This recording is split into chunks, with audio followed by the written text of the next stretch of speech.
नमस्कार दोस्तों, मैं ज्योतिषाचार्य मीना सालवान अपने YouTube चैनल मीना सालवान में आप सबका हार्दिक स्वागत करती हूँ।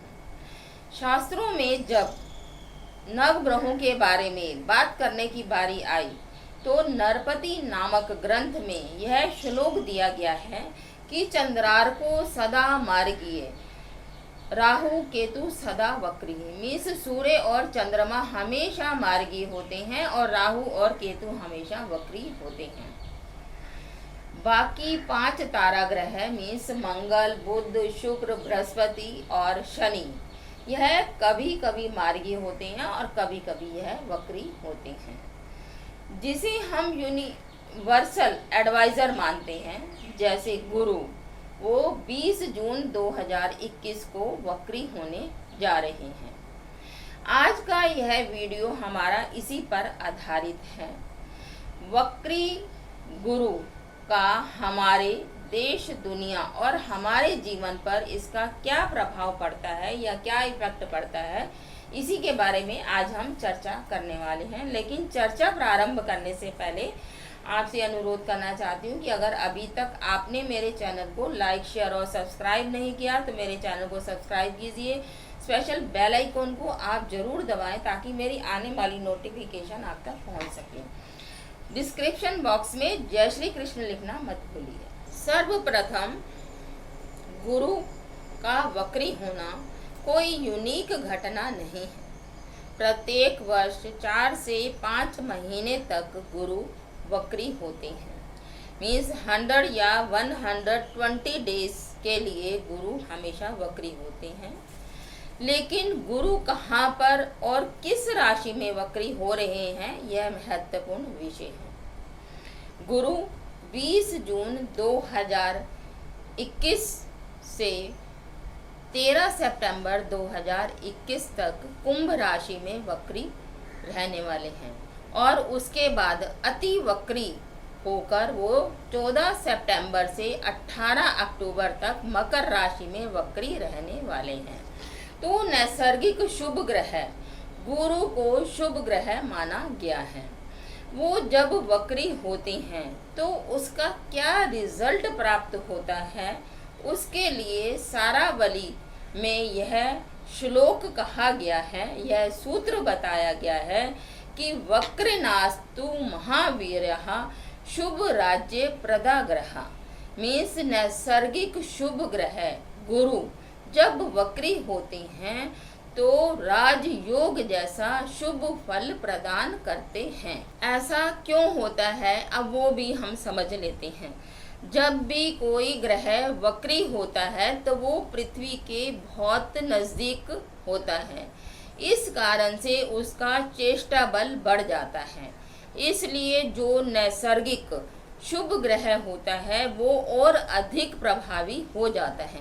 अब यह बात जानकर बहुत से ऐसे ज्ञानी जिन्होंने ग्रंथों का अध्ययन किया है, अब उनके मन में एक प्रश्न उठेगा कि जब गुरु वक्री होंगे कुंभ राशि में तब तो ठीक है कि वो शुभ फल प्रदान देंगे, लेकिन जब गुरु मकर राशि में वक्री होंगे तो तब उनका क्या फल होगा, क्योंकि गुरु मकर राशि में नीच के होते हैं, तो तब गुरु क्या रिजल्ट देंगे। इस प्रश्न का उत्तर समझाने के लिए गौतम ऋषि ने इस प्रकार से उत्तर दिया है कि मकरस्थो यदा जीवः करोति वक्रगामिता आरोग्यम कुरुते धान्यम सामर्थ नात्र संशयः। अर्थात मकर राशि में जब भी गुरु वक्री होंगे तब समाज के लोगों का आरोग्य अच्छा होगा, धन धान्य और इकोनॉमी में सुधार आता है। तो कुल मिलाकर यहाँ पर यह बात तो स्पष्ट हो जाती है कि नैसर्गिक शुभ ग्रह गुरु चाहे वो मकर राशि में हो या कुंभ राशि में हो तो वो अपनी शुभता नहीं छोड़ते हैं, वो हमेशा शुभ फल ही देंगे। गुरु नैसर्गिक शुभ ग्रह है, वो किन किन बातों में शुभता उसकी बढ़ेगी या वो कौन कौन से फैक्टर्स को प्रभावित करेंगे, इन सब चीज़ों को समझने के लिए हमें गुरु के कारकत्व को समझना होगा। और ज्योतिष कल्पतरु कहता है कि गुरु ज्ञानम कारकः, मीन्स गुरु ज्ञान का कारक है। Information, IT sector, media, education related, teachers, all kinds of consultant, इन सब क्षेत्रों में शुभ फल मिलने शुरू हो जाएंगे। इतना ही नहीं, लोगों को प्रॉपर गाइडेंस भी मिलनी शुरू हो जाएगी, चाहे वो गवर्नमेंट के द्वारा हो, मीडिया के द्वारा हो या न्यूज़ एजेंसी के द्वारा हो। तो लोग उसको फॉलो भी करेंगे और लोग उनको फॉलो भी करेंगे और उससे एक खुशनुमा वातावरण भी बन जाएगा। हेल्थ सेक्टर और इकोनॉमिकल सेक्टर में भी सुधार आएगा। लोग जो इस समय फाइनेंशियल क्राइसिस में गुजर रहे हैं, उनकी कंडीशंस में भी काफ़ी सुधार आने वाला है। एक बात मैं यहाँ पर आपको बताना चाहूँगी कि जिस समय गुरु वक्री हो रहे हैं, उस समय शनि भी वक्री हो रहे हैं और बीच बीच में बुध भी वक्री हो रहे होंगे। और जब गुरु, शनि और बुध वक्री होंगे तो उस समय हम सब के लिए एक चुनौतीपूर्ण समय रहेगा और वो समय होगा 27 सितंबर से 18 अक्टूबर का समय। जब ये तीनों ग्रह वक्री होंगे तो नेताओं के प्रति और गवर्नमेंट के प्रति लोगों में आक्रोश बढ़ेगा, वो प्रोटेस्ट करेंगे। युद्ध, शत्रु का भय या रोग का भय भी हो सकता है, जो अभी चारों ओर चर्चा चल रही है। थर्ड वेव ऑफ कोविड, हो सकता है यह वही टाइम हो, या फिर कोई अन्य बीमारी का भी भय हो सकता है, जैसा कि ब्लैक फंगस जैसी बीमारी भी सुनने में आ रही है। तो यह जो टिपिकल टाइम है 27 सितंबर से लेकर 18 अक्टूबर का, इस समय को छोड़कर बाकी सारा जो टाइम है, जो समय पीरियड है, उसमें गुरु अच्छे रिजल्ट ही आपको प्रदान करेंगे।